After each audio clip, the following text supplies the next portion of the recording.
podcast, host of the Melanin Warriorz Podcast, doing something a little different for y'all this time. You know what I'm saying? I normally talk about a historic figure, things like that, but since it's June, I want to really go into the history of Juneteenth. So let's go ahead and jump into this one.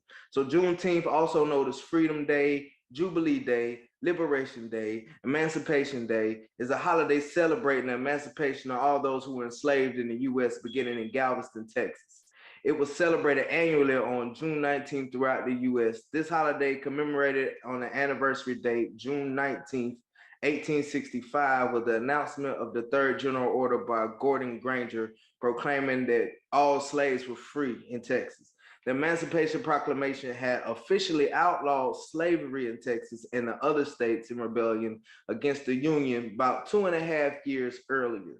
However, Texas was relatively remote and had a very low Union soldier presence. So, it was a little hard for the Union, the state, the country, whatever you want to say, to actually put this into effect.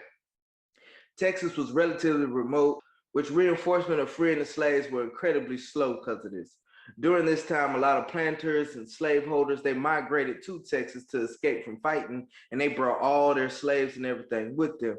This increased the slave population in the state. So by 1865, there were estimated to be around 250,000 slaves in Texas. Despite the surrender of Robert E. Lee on April 19, 1865, the Western Army of the Trans-Mississippi did not surrender until June the 2nd.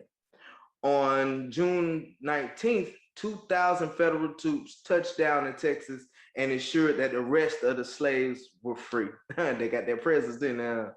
All right, so even though Juneteenth, celebrated the freedom of slaves, it was still legal and going on in states like Delaware and Kentucky mainly, until later that year when the 13th Amendment abolished chattel slavery.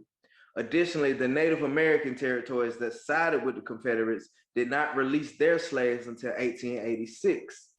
Celebrations began in 1886 with church communities gathering in Texas, and it spread across the South and became more commercialized in the 1920s, 1930s, centered around, like a food festival, getting cookout popping, things like that.